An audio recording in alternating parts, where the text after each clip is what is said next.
C'est un livre dont le titre interpelle forcément, Ministère de l'injustice. Paru aux éditions Grasset, il a été écrit par 3 co-auteurs, Jean-Michel Descugis, grand reporter au Parisien, Pauline Guénat, écrivaine, et Marc Leplongeon, journaliste au Point. C'est une enquête qui court sur plus de 250 pages et brosse un portrait terrible de l'institution judiciaire française. Une justice trop longue, trop chère, trop opaque, qui instrumentalise et est instrumentalisée. Pour en parler, je reçois sur ce plateau l'un des co-auteurs, Marc Leplongeon. Bonjour Marc. Bonjour. Alors je l'ai dit, on est frappé par le titre de votre livre, Ministère de l'injustice. Faut-il avoir, selon l'expression consacrée, confiance dans la justice de notre pays, ou bien y a-t-il quelques raisons d'avoir un peu peur ? Alors j'ai envie de vous dire, ça dépend un peu de ce que vous êtes, un homme puissant ou un homme comme vous et moi, c'est-à-dire que vous ayez affaire à la justice du quotidien en matière de divorce, en matière de contentieux de tous les jours, un litige avec votre employeur, etc. Si c'est le cas, vous pouvez avoir confiance, mais alors il va falloir vous armer d'un peu de patience, parce que la justice est très longue, elle est complètement indigente, elle est, pour reprendre les propos d'un ancien ministre de la Justice, en état de clochardisation, elle a très peu de moyens, et quand elle obtient des moyens, ils sont mal employés. Les juges se battent littéralement avec des bouts de ficelle, ils ont des dossiers qui s'amoncellent sur leur bureau, c'est absolument terrible, ils le disent, on est allé les voir, on est allé à leur rencontre et on raconte tout ça.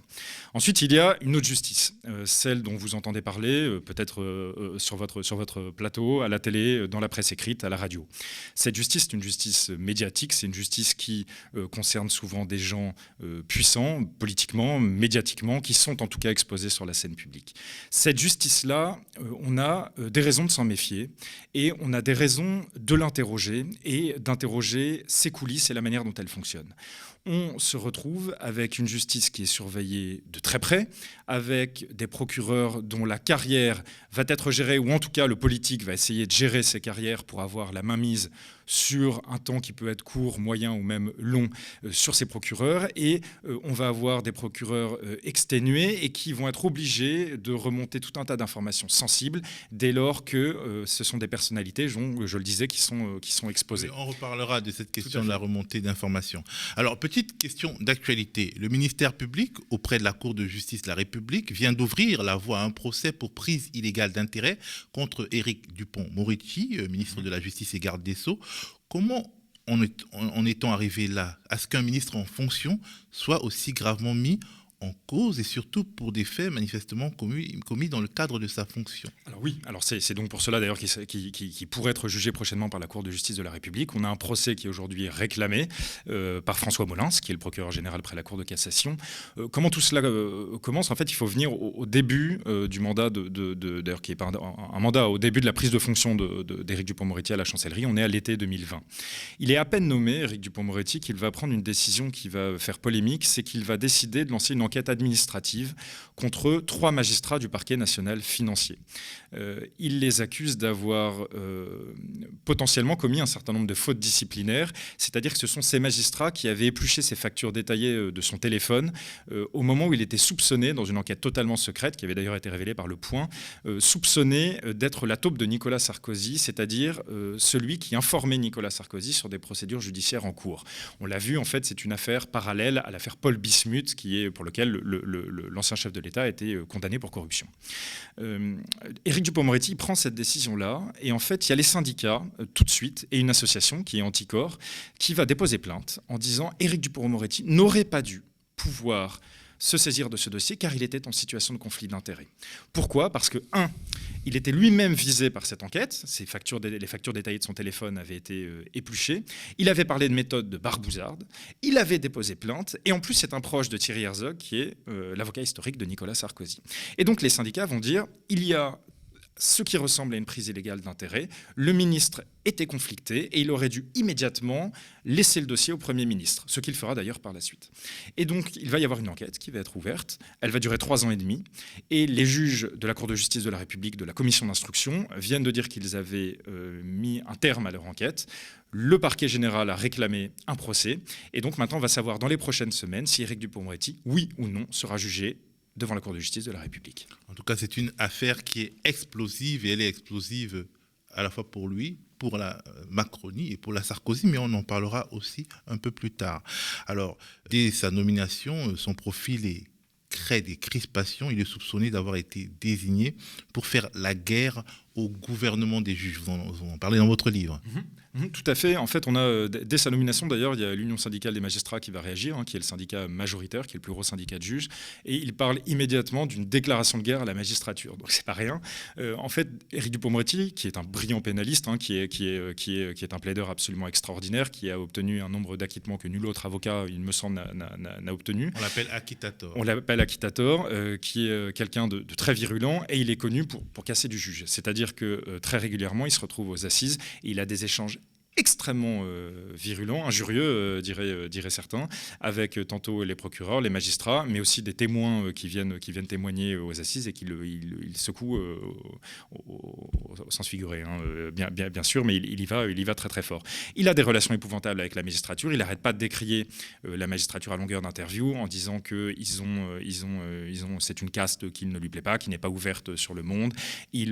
Très tôt, il se prononce en faveur d'une suppression de l'École nationale de la magistrature. Bon, il y va très très très très fort et c'est précisément lui qui est désigné par Emmanuel Macron pour être ministre de la Justice. Donc évidemment, les magistrats vont se dire, s'il nous met Éric Dupond-Moretti en tant que ministre, c'est évidemment qu'il y a une certaine défiance envers les juges. Alors, il faut le dire aux lecteurs, votre livre n'est pas un essai pontifiant, mais un livre qui compile plusieurs récits, lesquels témoignent de facettes de l'institution judiciaire qui sont souvent peu connues, même des journalistes comme nous qui travaillons pas spécialement sur la justice. Par exemple, vous parlez de quelque chose qui m'a marqué, une tradition qui, dans les faits, donne au pouvoir exécutif de la marge de manœuvre pour se servir politiquement des affaires avant même qu'elles deviennent des affaires judiciaires. On a un peu parlé de ça et je vous ai coupé en disant qu'on en reparler. Il s'agit de la remontée d'informations. C'est quoi cette tradition de la remontée d'informations et comment ça se passe ? Alors c'est un terme un peu barbare, mais en fait ça désigne très bien le procédé. À chaque fois qu'il y a une affaire sensible, qu'il y a une affaire médiatique, qu'il peut y avoir une perquisition dans un parti ou une personnalité qui est placée en garde à vue, c'est des exemples, cette information, elle ne va pas rester aux mains des procureurs qui la détiennent. C'est-à-dire que le procureur qui a cette information est tenu, en vertu de la loi, de remonter cette information à son procureur général. En vertu de la loi, il est tenu de le faire selon un certain nombre de critères, qui sont d'ailleurs pas toujours très très bien définis. On essaie de ratisser le plus large possible, mais ça va être par exemple par le nombre conséquent de victimes, le caractère potentiellement médiatique de l'affaire, le caractère politique de l'affaire. Voilà, il y a tout un nombre de critères, et dès qu'une affaire rentre dans ce champ-là, il doit remonter. Par exemple, deux justiciables, un justiciable lambda qui a un problème, disons, de conduite alcoolisée ou de violence conjugale, et la même configuration avec quelqu'un qui est peut-être un politique ou un scientifique ou un journaliste connu. Une des deux affaires va remonter, l'autre non. Alors oui, donc évidemment l'affaire qui concerne la personnalité connue va remonter, mais l'autre aussi. Par exemple, imaginons que la personne dont vous citiez est en état de conduite alcoolique, mais que cette personne était sous contrôle judiciaire et qu'elle était censée être dans le radar vraiment de la justice, et qu'elle en est à son 4e ou son 5e délit de suite. Va poindre l'idée, oula, peut-être il y a eu un dysfonctionnement judiciaire, ça peut prendre de l'ampleur, ça peut potentiellement faire polémique, et donc on fait remonter aussi. Voilà, donc c'est tout en réalité est susceptible de remonter. La question, c'est jusqu'où ça remonte. Et normalement, c'est censé remonter jusqu'aux parquets généraux, et ensuite les parquets généraux font remonter jusqu'à la direction des affaires criminelles et des grâces, qui est un organisme de la chancellerie, du ministère de la Justice. Sauf que ce qu'on sait moins, et ce qu'on documente bien dans ce livre, c'est qu'ensuite il y a des boucles WhatsApp de conseillers ministériels à Matignon, à la justice, à Beauvau, mais aussi à l'Élysée, et qu'en fait toutes ces informations, elles remontent jusqu'à l'Élysée. Et donc nous, l'Élysée va nous répondre, attention, de toute façon les remontées d'informations c'est normal, c'est utile, on s'en sert pour délimiter les grandes politiques de la nation, etc. Sauf que toutes ces petites affaires, on ne voit pas très bien quel est l'intérêt de les remonter, si ce n'est pour, avoir un coup d'avance, savoir ce qui va leur tomber sur le rable, du renseignement pur et dur. Et ensuite, éventuellement, s'en servir, c'est-à-dire instrumentaliser ces affaires. Si on sait que tel ou tel politique va être en cause avec la justice, c'est éventuellement de pouvoir ensuite utiliser un média et de faire ressortir la faux à bon escient. Ça peut aussi être une arme de défense. Par exemple, on a documenté sur les affaires qui touchent François Bayrou et son parti, le MoDem, c'est que dans ce qui remonte à l'Élysée, ne remonte pas seulement le fait que François Bayrou a été mis en examen ou interrogé par le juge. On a l'étape d'après, c'est-à-dire qu'on va apprendre, voilà où on en est, Et voilà l'analyse juridique qu'on vous en fait et jusqu'où peut aller l'affaire. C'est-à-dire que Macron va savoir, je cite Macron, mais ça peut être n'importe quel président à sa place, il va savoir, ok, donc là on en est à ce stade-là, et dans les 6 mois, on est susceptible d'aller ici. Et ça lui permet ensuite d'ajuster ses politiques. Et ensuite, la différence qu'il faut bien comprendre, c'est que ce circuit de remontée d'informations, il existe aussi à l'intérieur. Et d'ailleurs, les policiers font remonter ces informations, bien sûr, et les policiers font remonter ces informations extrêmement vite et plus vite que la justice. C'est-à-dire que quasi immédiatement, ça remonte. Sauf que le ministère de l'Intérieur n'a pas cette capacité d'analyse et de prospection sur ce qui va venir. Alors que ça, la justice l'apporte, et elle l'apporte de manière extrêmement précise. C'est un véritable biais, c'est un énorme biais. Oui. C'est un biais déséquilibrant. Oui, c'est un biais déséquilibrant et il le devient encore plus à partir du moment où c'est plus ascendant, mais c'est descendant. C'est-à-dire que on va chercher l'information. Nous, on cite un certain nombre de mails, on a bénéficié d'un certain nombre de leaks de documents, et donc on montre que parfois la chancellerie, sur des affaires urgentes, ou carrément l'Élysée, va en direct et contacte des procureurs, des juges parfois du siège, des procureurs généraux, et va leur demander... Des juges du siège, ça c'est beaucoup plus problématique. Ça peut arriver. Alors sur des juges du siège, ça va être un petit peu plus, malin, un peu plus, parce que je rappelle pour bien que vos auditeurs comprennent, on a les magistrats du parquet qui ne sont pas statutairement indépendants, et on a les juges du siège qui le sont, c'est-à-dire dont la carrière n'est gérée que par le Conseil supérieur de la magistrature, et normalement le pouvoir politique n'a pas voix. C'est les juges du siège qui sont le symbole de l'indépendance de la justice. Absolument. C'est pour ça que quand une affaire, finalement, une mise en examen ou l'ouverture d'une information judiciaire, plus précisément, a lieu, en fait, on se dit, là, ouf, on peut avoir en face un juge indépendant parce que finalement, les parquetiers, les magistrats parquetiers sont considérés comme le prolongement de l'exécutif. Et le fait qu'un juge du siège puisse subir... peut-être pas des pressions, mais en tout cas des coups de fil de l'exécutif, c'est vraiment problématique. C'est un problème de logique des institutions. Oui, absolument. Et par exemple, à la tête des tribunaux français, d'un tribunal judiciaire classique, il y a un juge du siège. Et donc, ces petits appels qui viennent d'en haut, ça peut tout simplement consister à dire... Attention, je sais qu'il y a tel procès qui doit être audiencé bientôt. Fais attention, parce que nous, on a un événement politique à ce moment-là. Ce serait bien si ça pouvait être audiencé un peu avant ou un peu après. Donc, c'est pas très grave, mais n'empêche que ça a une incidence sur l'ordre de nos institutions. Je vais citer un exemple très simple. C'est une incidence politique, parce que du coup, il y a un avantage comparatif dans l'agenda. Absolument. Et par exemple, on cite l'exemple, donc je peux y aller. Alain Griset, qui était ministre, qui devait être jugé, il y a eu des petits appels qui ont été passés, et on leur a dit attention, Alain Griset, son procès tombe en même temps que les grands états généraux de la justice qui avaient été lancés par Emmanuel Macron en grande pompe. Ce serait bien que ça ne coïncide pas totalement avec le début des états généraux de la justice. Donc c'est pas grand-chose, mais ça dit quelque chose sur le fonctionnement de nos institutions. Est-ce qu'avant que justement une affaire soit entre les mains d'un juge indépendant, l'exécutif a le pouvoir de ralentir l'instruction ou de l'accélérer? On a par exemple dit que dans l'affaire Fillon, il y avait eu de l'excès de zèle. Est-ce qu'il y a une possibilité justement, pas forcément de tuer ou de ne pas tuer, mais disons de faire traîner ou de faire avancer des affaires avec un agenda politique dans la tête? Alors oui, bien sûr, il y a toujours cette possibilité-là. Et on a, en fait, faut différencier les stades. Tant qu'une affaire est en enquête préliminaire, c'est-à-dire qu'elle est aux mains d'un procureur, il y a toujours le doute pour que ce procureur-là n'agisse pas de manière totalement indépendante. Et même s'il est totalement indépendant, son statut fait que le doute sera toujours entretenu parce qu'il est nommé par le pouvoir politique.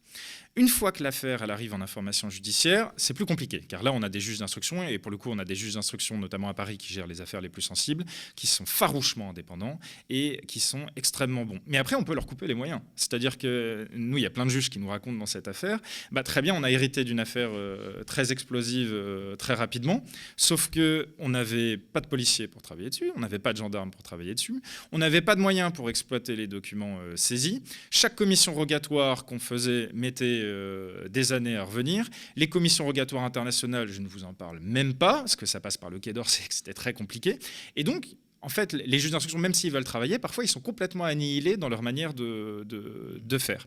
Ensuite, avant d'arriver à l'ouverture d'informations judiciaires, il peut se passer un petit peu de temps. C'est-à-dire que celui qui décide de l'ouverture d'une information judiciaire, c'est le parquet. Or, si le parquet veut garder l'affaire pendant un moment et ne rien faire dedans et la laisser pourrir, il a tout à fait la possibilité de le faire. Et on regarde dans les affaires politiques qui ont secoué le dernier quinquennat, il y a des choses, c'est vrai, étranges qui se passent. Sur l'affaire, par exemple, des dons anonymes qui avaient été faits à la campagne de Macron en 2017 et qui a donné lieu à une enquête préliminaire, on n'a jamais su ce qu'il y avait dans cette enquête préliminaire. Il n'y a jamais eu d'information judiciaire qui a été ouverte et elle s'est soldée par un rappel à la loi entre le 15 juillet et le 15 août et c'est passé complètement inaperçu. Pour l'affaire qui secoue Jean-Luc Mélenchon et son parti, là, on a eu, dans le cadre d'une enquête préliminaire, des perquisitions simultanées où on a fait une razzia énorme sur les documents. Et que disent ensuite des magistrats du siège qui sont bien au courant de l'affaire derrière, c'est qu'on avait tellement ratissé de documents et ensuite on a refilé le bébé au juge, et ce qui fait que les juges ne savaient même plus comment gérer la somme de documents qui leur était donnée. Ça aussi, ça peut être une manière de compliquer le travail. On appelle ça dans le jargon une perquisition pour voir, c'est-à-dire qu'on n'entre pas dans un bureau directement en disant c'est ce tiroir-là que je veux, ouvrez-le-moi et c'est cette pochette-là que je veux. Si on arrive et on rafle tout. C'est très bien. Ça peut aussi servir du renseignement politique. Absolument, c'est très bien, et sauf que du coup, c'est beaucoup plus long après à exploiter. Ça peut être beaucoup plus compliqué. Donc voilà, on a des degrés très différents d'investigation en fonction du mode d'enquête qui est choisi, mais aussi des magistrats, il faut le dire. Alors justement, à vous lire, on a l'impression que le parquet national financier, sa création est une fausse bonne idée parce qu'il met entre les mains d'une poignée de personnes une sorte de droit à laisser vivre ou à laisser mourir des procédures contre des hommes d'affaires, des hommes politiques. Vous parlez de loterie judiciaire. Oui, absolument. Alors, il faut savoir qu'à la création du parquet national financier, personne n'en voulait. Il faut être très clair là-dessus. C'est une réaction à l'affaire Cahuzac, c'est voulu par François Hollande. Aucun des syndicats de magistrats de l'époque qui a interrogé ne dit que c'est bien. Ils disent que c'est dangereux et ils n'en veulent pas. Mais ce parquet va voir le jour, il va être plus ou moins étoffé au fil des années. Aujourd'hui, il y a entre 17 et 20 parquetiers qui y travaillent. Ils ont eu un certain nombre de succès, ils ont obtenu des amendes absolument colossales. Ils sont reconnus à l'étranger. Et c'est une vraie force anticorruption française, c'est une bonne chose. Maintenant, sur le fonctionnement interne. Et alors là, c'est une jeune institution, hein, elle a été créée après Cahuzac, donc elle est très récente. Sur le fonctionnement interne, on a vu déjà que la première chef du parquet national financier, Éliane Houlette, n'a pas eu la main sur ses recrutements. On lui a imposé des recrutements qui ne lui plaisaient. Pour le coup, c'est l'institution judiciaire, hein, en fonction des profils des gens, de leur état d'avancement l'institution judiciaire dans son cœur indépendant ou dans ses liens avec... Dans son cœur indépendant, pour le coup, voilà, ce sont des gens qui ont postulé, etc., mais elle n'a pas vraiment eu la main pour manier son équipe. Et il y a eu une guerre de chapelle, très très vite, qui s'est instituée dans le PNF, avec une certaine starification de certains binômes de magistrats, ils travaillent tous par deux, et d'autres qui étaient complètement délaissés, avec un management qui n'était pas toujours absolument brillant, et surtout avec, là quand on parle de loterie judiciaire, avec des choix qui guident à l'ouverture d'une enquête préliminaire ou à la non-ouverture de ces enquêtes préliminaires, qui est là un peu contestable. C'est-à-dire qu'on a certaines enquêtes qui leur sont soumises par d'autres parquets, donc c'est-à-dire par exemple on a le parquet de Marseille, de Lyon, de Lille, qui dit « Oula, là j'ai une enquête qui sent mauvais, ça va partir au PNF parce que vraiment nous on n'a pas les compétences pour le faire ». Et un coup le PNF dit oui, un coup ils disent non, et selon des critères franchement qui restent encore extrêmement opaque. C'est pour ça qu'on a parlé de loterie judiciaire là-dedans. Et on a notamment eu accès à des documents où on voit un petit peu les choix qui sont faits par le parquet national financier. Et effectivement, on a parfois des personnalités qui sont visées où les parquets font des appels à secours en disant on n'a pas du tout les moyens de faire ça. Franchement, prenez-le à Paris. En plus, nous, en tant que parquet local, ce député-là, on y a affaire tous les jours pour tout un tas de thématiques. Et c'est très compliqué pour nous de mener ces actions-là. Et des fois, le PNF dit non, on n'en veut pas. Donc ça reste problématique. Et je pense notamment à plusieurs enquêtes qui visaient des députés.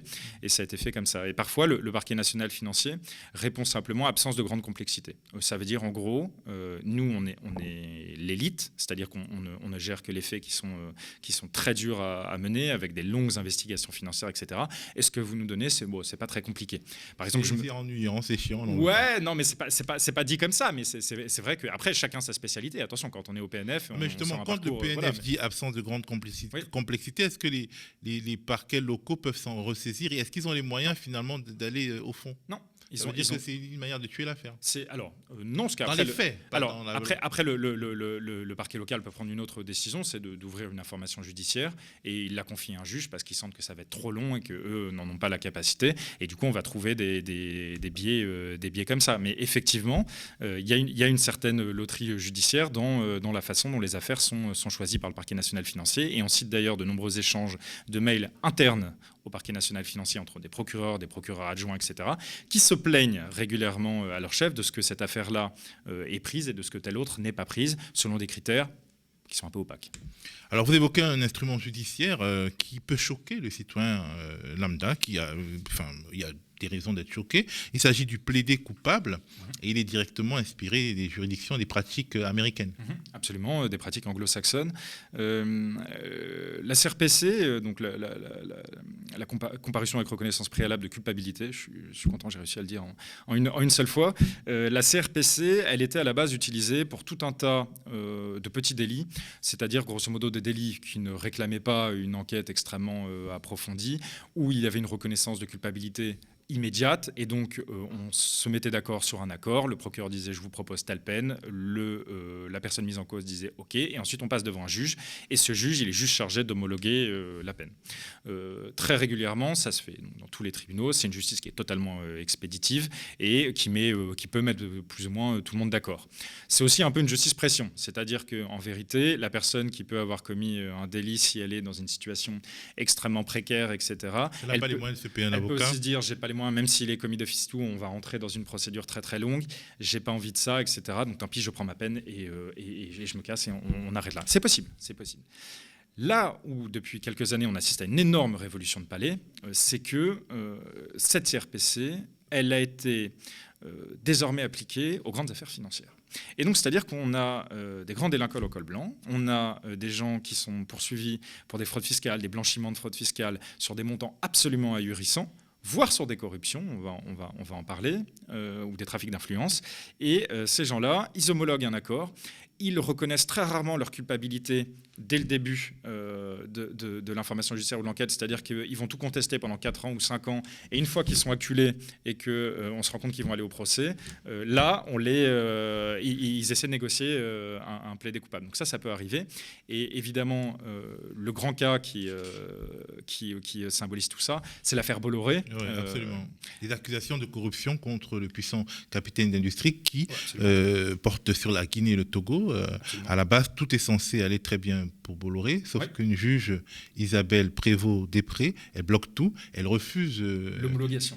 En fait, ce qui se passait, c'est même... Et alors là, on a un autre souci qui est un souci d'égalité devant la justice, c'est qu'on a certains accords qui sont homologués sans problème, avec en gros les juges qui sont considérés, et c'est peut-être pas une bonne chose, mais comme des chambres d'enregistrement. On dit après tout, puisque le juge d'instruction était d'accord pour que ça aille à la transaction, que la partie est d'accord sur la peine, que le parquet national financier est d'accord aussi, eh ben on arrive devant le juge, mais ça va être une formalité. Et ce qui s'est passé, c'est que là, le juge en question qui devait homologuer cette affaire, c'était le président du tribunal en personne. C'était Stéphane Noël. Et le président du tribunal judiciaire s'est sorti de l'affaire 1 ou 2 jours juste avant l'audience d'homologation, qui était prévue un vendredi matin. Et à la place, il a désigné Isabelle Prévost-Després. Et Isabelle Prévost-Després, notoirement, est opposée, en tout cas sur le principe, au CRPC en matière, au plaidé coupable en matière financière. Et donc, qu'est-ce qu'elle a fait, Madame Prévost-Després ? Ce qui est plutôt à son honneur, on est d'accord. Ah bah après, c'est une conception de la justice. C'est un point de vue. C'est un outil qui est légal et donc il peut être appliqué par les juges. Et il y a certains juges, là d'ailleurs au tribunal judiciaire de Paris, il y a une cabale des juges de la 32e qui sont les juges de la chambre financière et qui commencent à s'opposer de plus en plus à l'homologation de ces transactions financières. Parce que le citoyen qui doit payer 3 fois une contravention parce qu'il n'a pas pu payer juste après une infraction au code de la route, il voit le plaidé coupable et finalement une sorte... Ça fait penser à l'Église catholique et à l'achat des indulgences qui avait créé la réforme. C'est-à-dire c'est de l'achat des indulgences. C'est très compliqué, sachant que là, dans l'affaire Bolloré en question, il avait été négocié une exclusion du B2. Qu'est-ce que c'est le B2 ? Le B2, c'est un formulaire de votre casier judiciaire qui récapitule un certain nombre de condamnations. Et là, dans le cas de l'accord qui avait été négocié, M. Bolloré devait s'acquitter d'une lourde amende, mais n'avait aucune mention de la condamnation sur son casier judiciaire.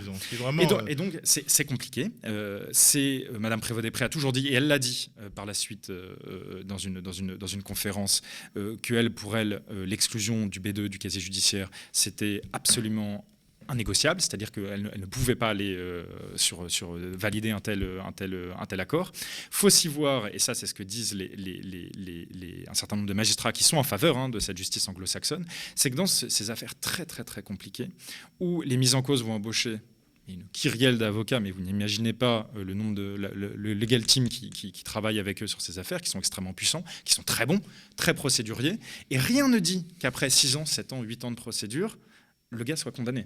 C'est-à-dire que ce qu'on dit, c'est que le plaider coupable, ça permet normalement une issue plus rapide, avec moins de dépenses publiques et avec l'obtention d'une amende ou d'une condamnation certaine. Donc, mais cet argument en creux renferme un aveu terrible, c'est que l'institution judiciaire n'est pas juste et qu'elle est structurellement construite pour profiter aux puissants. Oui. C'est gênant. Oui, alors ça, il y a à mon sens absolument aucun doute là-dessus. Et d'ailleurs, quand on compare les plaidés coupables et CRPC en matière financière, c'est-à-dire grosso modo les puissants et les CRPC du gars lambda, on va s'apercevoir que pour l'homologation de son accord, et rien que ça dans le symbolisme, ça dit beaucoup, il va attendre des heures dans le couloir que tout le monde passe avant lui, etc.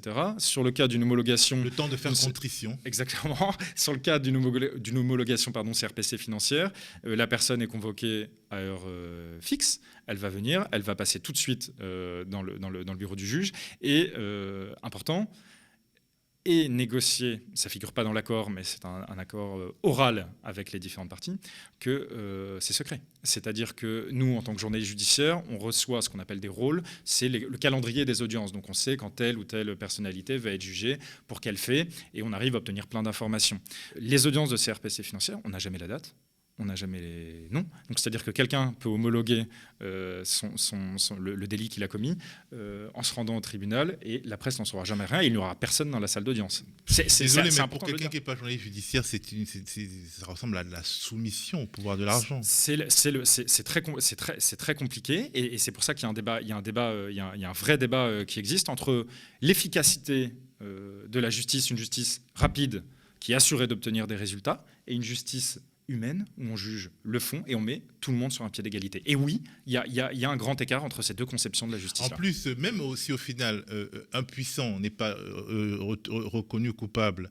Le fait de passer par la procédure, de se soumettre, est une forme symbolique de reconnaissance de la primauté du droit. Même si finalement il gagne, il aura gagné en s'étant soumis à ce que lui considère comme une humiliation et qui est une sorte de remise à niveau citoyen. Bon, bref, on ne va pas entrer dans la philosophie du droit, mais le fait que le plaidé coupable, finalement, le juge puisse l'homologuer ou pas, ça a une conséquence, c'est que Vincent Bolloré, donc patron d'industrie, figure de la France-Afrique, des ports, de la logistique, et aussi figure des médias en France, il a été persuadé que Macron voulait sa peau, et on peut même dire qu'il s'est vengé, entre guillemets, en sponsorisant la candidature d'Éric Zemmour, qui n'a pas été ça n'a pas bien fonctionné, mais est-ce qu'on peut comprendre l'état d'esprit de Vincent Bolloré ? Alors, oui, je pense parce que Vincent Bolloré, dans cette affaire, alors je ne parle pas du fond de l'affaire, dans la manière dont ça a été géré par l'institution judiciaire, n'a pas triché. C'est-à-dire qu'on lui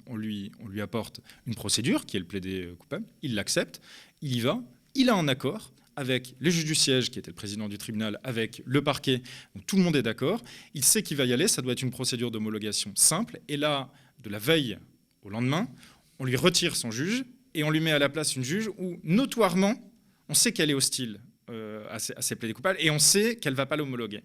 Et donc, même si ça reste une surprise le jour des faits, en réalité, dès que Madame Prévost-Després arrive dans la danse, on sait que ça va être très, très compliqué. Et donc, M. Bolloré, il dit aujourd'hui que c'est la patte, peut-être dit-il d'ailleurs que c'est la patte de l'Élysée là-dessus. Oui, il n'y a absolument rien qui permet de le confirmer. Une chose est sûre, c'est qu'il y a eu une chose anormale qui s'est passée la veille de son audience. Ça, c'est certain. Il n'a pas bénéficié, au même titre que d'autres justiciables, d'un droit en procès parfaitement équitable. La preuve en est, et j'ajoute là-dessus, et c'est important de le dire, c'est qu'il y avait deux procédures ce jour-là. Il y avait le plaidé coupable de M. Bolloré lui-même, et il y avait une sorte de plaidé coupable, ça s'appelle une CJIP, c'est la même chose, pour sa société. Et donc là, en fait, on a la juge a homologué la reconnaissance de culpabilité de la société, la Bolloré SA, mais elle a refusé la reconnaissance de culpabilité de M. Bolloré.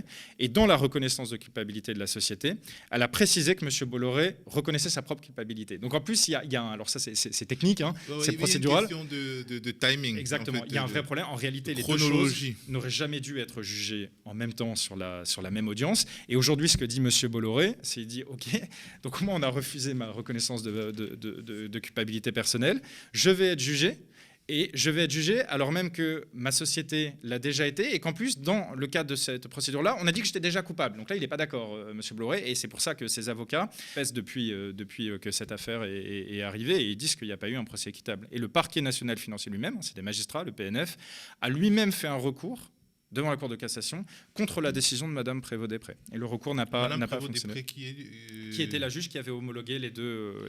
Donc bataille à l'intérieur de la magistrature. C'est ce qu'on décrit, c'est une guerre de magistrats entre des magistrats du parquet et des magistrats du siège, et qui ne sont pas du tout d'accord sur la conception crever leurs fonctions.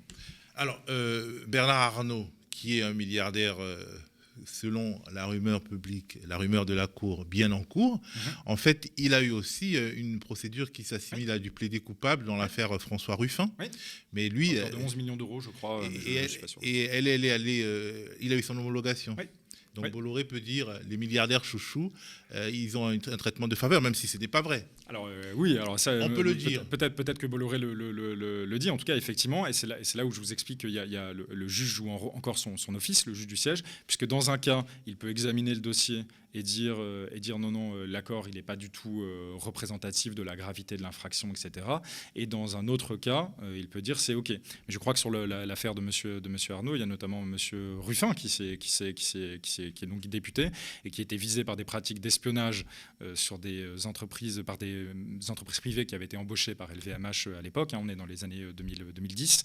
Et monsieur Ruffin s'oppose à cet accord et réclame un procès.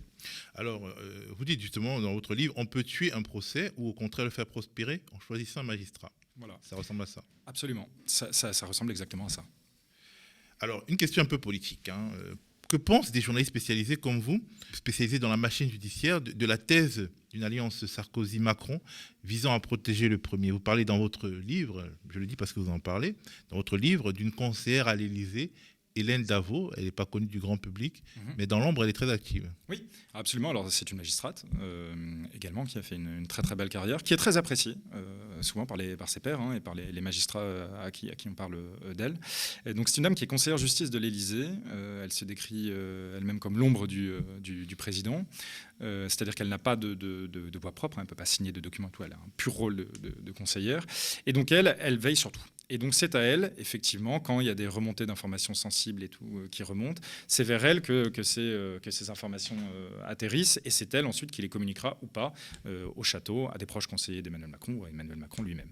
Et donc elle assiste effectivement au moment où Éric Dupond-Moretti lance ses enquêtes administratives à l'encontre des magistrats du parquet national financier, et qu'on dit que Éric Dupond-Moretti cherche à régler ses comptes avec des magistrats, il cherche à protéger Nicolas Sarkozy, etc., et Thierry Herzog, etc. Et en fait, effectivement, il y a un certain nombre d'échanges qui sont aux mains aujourd'hui de la Cour de justice de la République. Et dans ces échanges, on voit qu'Hélène Davot participe activement à la décision qui est prise par Éric Dupond-Moretti de lancer des enquêtes administratives. Et on a par exemple un certain nombre de messages où elle écrit à la directrice de cabinet d'Éric Dupond-Moretti « Attention, inspection », car le procès Sarko est en novembre. Donc, on ne sait pas si c'est une tentative maladroite d'influer, elle dit évidemment que non, etc. Mais en tout cas, ce qu'on sait, c'est qu'elle veille attentivement à ce qu'il n'y ait pas de carambolage entre des intérêts qui peuvent être politiques et la chose judiciaire. Et ça, donc, c'est purement établi, c'est factuel. En fait, on enregistre cette émission avant les législatives. On a vu l'attitude de Nicolas Sarkozy pendant la campagne présidentielle qui était extrêmement ambiguë vis-à-vis de son propre parti. Et là, on voit que manifestement, il est toujours dans une logique finalement de soutien à la majorité présidentielle. On en arrive à un niveau où la remise en cause, mais radicale, des politiques et de leur manière de fonctionner se documente. Et c'est ça qui est vraiment problématique. C'est ça. Ou intéressant. C'est-à-dire qu'à partir du moment où ça se documente, ça devient factuel. Et en fait, moi, ce que j'ai aimé faire, notamment dans cette enquête, c'est que tout ça, on le subodore. Il y a beaucoup de papiers politiques qui parlent des amitiés des Macron avec des Sarkozy, etc. Moi, au niveau judiciaire, j'avais rien jusqu'à présent pour le dire. Là, il y a des pièces. Aujourd'hui, il y a des pièces qui permettent de dire que dès lors qu'il s'agit de Nicolas Sarkozy, à l'Élysée, on s'intéresse aux affaires judiciaires et on regarde ce qui s'y passe. Est-ce que ça a eu une répercussion sur la situation judiciaire de Nicolas Sarkozy aujourd'hui? Très clairement, non. On a reproché à Dupond-Moretti de vouloir faire pression sur la justice anticorruption au moment de l'affaire Bismuth avec ses enquêtes administratives. Résultat, Nicolas Sarkozy a été condamné à une peine de prison ferme dans l'affaire Bismuth et avec un réquisitoire extrêmement virulent et extrêmement puissant. Donc, pour le moment, en tout cas, on n'a pas réussi, et si tant est qu'on essaye, à infléchir la justice. Et donc, c'est un bon signe. Ça signifie quand même que même si on fait des pieds et des mains pour se tenir parfaitement au courant des affaires sensibles, qu'on essaie de les utiliser, de les instrumentaliser, etc., aujourd'hui, il n'y a pas eu, en tout cas qui a été documenté, une chose qui permette de dire qu'un pouvoir serait parvenu à ses fins en essayant de tordre le cou d'un juge. Heureusement qu'il y a une tradition, peut-être pas une tradition, parce que, bon, en tout cas, une volonté d'indépendance de certains juges, juges indépendants. Et du parquet. Moi, je connais de très nombreux magistrats du parquet qui, malgré un statut qui les rattache, où ils ont un cordon ombilical avec l'exécutif, ils se montrent d'une farouche indépendance. Ce n'est pas toujours ceux qui font la plus grande carrière. Alors justement, pendant la campagne présidentielle, il y a eu l'affaire des cabinets de conseil, McKinsey, Gate, etc., où on a évoqué une ouverture d'informations judiciaires qui devait arriver, etc. Il y a eu certaines informations selon lesquelles il y a eu quelques ralentissements. Alors ça, moi, j'ai pas pu le documenter. Je ne l'ai pas écrit. Ce qui est sûr, c'est qu'il y avait une énorme attente de l'opposition. De l'opposition au sujet de ces enquêtes, puisque le PNF était sous une pression absolument hallucinante. On leur disait, Fillon, ça ouvre en quelques jours. Pourquoi est-ce que McKinsey, ça ouvre pas, et pourquoi ça ouvre pas sur Macron? Il y a une enquête préliminaire qui a fini par être ouverte sur McKinsey, seulement sur le volet de blanchiment de fraude fiscale, et donc qui est a priori un volet aujourd'hui qui n'est pas un volet politique. Preuve en est que les services de police qui ont été désignés, qui sont un service qui dépend de l'ancienne douane judiciaire et donc de Bercy, qui est un service extrêmement compétent, mais qui ne sont pas désignés seuls quand c'est des affaires très très politiques. Or là, ils sont seuls là-dessus, donc ils sont très compétents, mais au niveau de la connotation si vous voulez, de l'enquête préliminaire qui a été ouverte, on ne se dirige pas vers quelque chose qui pourrait toucher à la Macronie. Pas à ce stade. Si vous deviez suggérer des réformes visant à rendre la justice plus juste et plus crédible aux yeux des Français, en tant que journaliste spécialisé, avec Jean-Michel Décugis, vous travaillez quand même beaucoup dessus.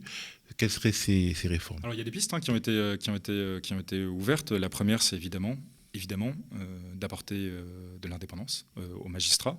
C'est pas si compliqué que ça. Est-ce qu'on peut apporter de l'indépendance aux magistrats du parquet? Oui, on pourrait tout à fait le faire avec. Alors ça réclame une majorité aux 2/3. C'est un congrès qui doit être réuni. Jusqu'à présent, personne n'a réussi à le faire. Personnellement, je doute que les politiques aient vraiment très très envie de le faire. Mais donc il y a ce premier point-là. Ça passe par exemple par réformer les nominations des magistrats. Ça passe par apporter plus d'indépendance au niveau des procédures disciplinaires qui peuvent être lancées. C'est-à-dire qu'aujourd'hui, les procédures disciplinaires sur les magistrats du parquet, c'est la direction des services judiciaires, c'est la chancellerie qui en décide. Et ce qui fait que des fois, quand on a des procureurs qui se mettent en faux sur des affaires qui sont un peu hallucinantes, je pense à l'affaire Geneviève Leguet, je ne sais pas si vous vous souvenez, à Nice, avec cette manifestante qui avait été bousculée, et il y avait eu un énorme schmilblick au niveau de la communication du procureur qui avait dit en gros au départ, circuler, il n'y a rien à voir, il n'y a pas du tout de problème de la police, alors que c'était le cas, et ensuite qui avait dit, alors pas comme ça, mais qui avait dit que comme Emmanuel Macron venait de communiquer sur cette affaire, il ne voulait pas tout à fait se mettre en porte-à-faux avec la communication présidentielle. Bon, ce monsieur, il n'a jamais eu de poursuite disciplinaire. Il a été déplacé, mais il n'y en a pas eu. Et donc il y a tout un tas d'affaires comme ça où je pense qu'on pourrait céder à un organe totalement indépendant. Les poursuites disciplinaires en matière d'inspection générale de la justice, c'est comme pour les bœufs carottes à la police ou à l'IGGN, à la gendarmerie, gendarmerie, ce ne sont pas des organismes indépendants, ce sont des organismes qui sont rattachés au ministère de la Justice. La police juge la police et la justice juge la justice. Absolument. Et ensuite, le dernier... C'est même pas la justice qui juge la justice, dans le cas, c'est le ministère de la Justice qui juge la justice. Voilà, absolument. Monsieur, la même chose du Parce qu'au moins, à la police, tout est entre les mains de l'exécutif. À la justice, il y a quand même quelques différences statutaires, mais c'est le côté le plus inféodé qui juge, finalement. Absolument, et c'est compliqué. Et ensuite, il y a une autre et là c'est pas une question d'indépendance, c'est une question de moyens. C'est que tant que massivement, on n'embauchera pas des magistrats, qu'on leur donnera les moyens de travailler, etc., on se retrouve avec les mêmes problèmes. On a beaucoup parlé de la justice pénale. C'est exactement pareil avec la justice civile, en matière de divorce, de garde d'enfants, de juge aux affaires familiales, de baux, d'expulsion, toutes ces matières-là dont on parle très peu dans les médias et qui sont soumises à des délais absolument inadmissibles. Et les magistrats sont le premier à le dire et en souffrent énormément. Merci beaucoup Marc Le Plongeon. Je rappelle que vous êtes un des co-auteurs de ce livre, Ministère de l'Injustice, avec Jean-Michel Descugis et Pauline Guéna. C'est un livre qui est à la fois dense et agréable à lire, que je conseille absolument, aux éditions Grasset. Et bonne continuation. Merci beaucoup, vous aussi.